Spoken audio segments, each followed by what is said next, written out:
All right, let's talk about something that nobody wants to admit, something that's been buried under piles of narratives and carefully crafted storylines. The 2016 NBA Finals, Cleveland versus Golden State, the greatest comeback in finals history, and everybody wants to give LeBron James all the credit.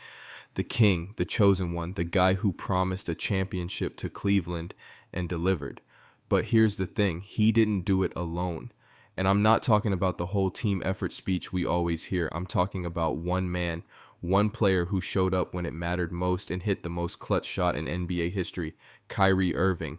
And I'm here to tell you today that Kyrie didn't just help LeBron win that championship. Kyrie carried him. Now, before you start throwing your phone across the room, hear me out, because I've got the receipts, I've got the numbers, and I've got the truth that everyone's been too afraid to say out loud. Let's start with Game 5, the pivotal game, the one where Cleveland absolutely had to win or go home. LeBron scored 41 points. Incredible, historic. But you know who else showed up? Kyrie Irving with 41 points of his own. Same exact total, matching LeBron bucket for bucket, shot for shot. And nobody talks about it. Why? Because the narrative was already written. This was LeBron's story. This was his redemption arc. But Kyrie was right there with him doing the exact same thing. Think about it like this. If you're in a group project and you and your partner both get A's on your sections, but the teacher only praises your partner, how would you feel? That's Kyrie in 2016. Same output, half the credit. But let's keep going because it gets better. Game 6, another must win for Cleveland. LeBron drops 41 again. Unbelievable performance. But Kyrie, 23 points and absolutely took over in the fourth quarter when Golden State was making their run. He didn't just contribute, he stabilized the entire offense when things were getting shaky. He was the calm in the storm, the guy who made sure Cleveland didn't fold under pressure.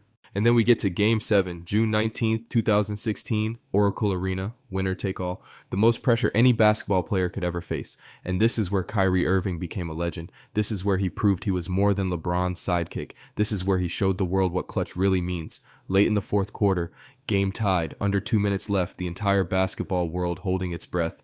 And what does Kyrie do? He dribbles up the court, crosses over Steph Curry, steps back, and drains a three-pointer right in his face. The shot heard around the world. The dagger, the championship-winning bucket, not LeBron. Kyrie. LeBron had the block, sure. Great defensive play. Nobody's taking that away from him. But defense doesn't put points on the board when you're tied with a minute left. You know what does? Kyrie's ice-cold three-pointer over the back-to-back MVP. That's what wins championships. Let me put it this way. LeBron is Batman. Everyone loves Batman. He's the hero, the main character. But Kyrie was Robin who showed up in the final act and actually saved Gotham while Batman was still catching his breath. Except nobody wants to admit that Robin was the real hero that night. Look at the averages for the entire series. LeBron averaged 29 points. Kyrie averaged 27. That's basically the same thing. LeBron had more rebounds and assists because that's his game. But in terms of pure scoring and offensive firepower, they were neck and neck. Partners, equals, not leader and follower. And here's what really gets me.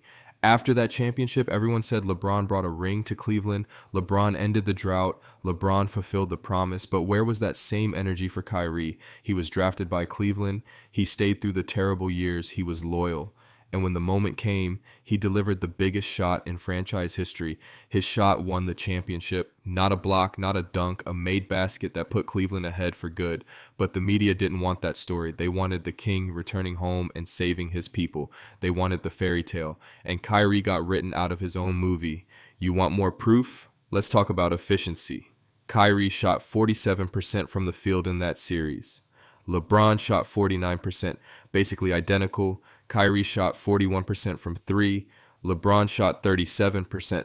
Kyrie was actually better from beyond the arc. The numbers don't lie. They were equals on that court. And I'll say this too. Kyrie was going up against the same defense LeBron was, the same scheme, the same pressure. He didn't have it easier. He rose to the same occasion and delivered the same results, sometimes even better results in the clutch moments. This isn't about diminishing LeBron. He's one of the greatest to ever play. But greatness doesn't mean you did it alone. And the honest truth is that without Kyrie Irving hitting that shot in Game 7, we're not talking about LeBron's championship in Cleveland. We're talking about how he came up short again, how Golden State completed the best season in NBA history, how Steph Curry got his revenge.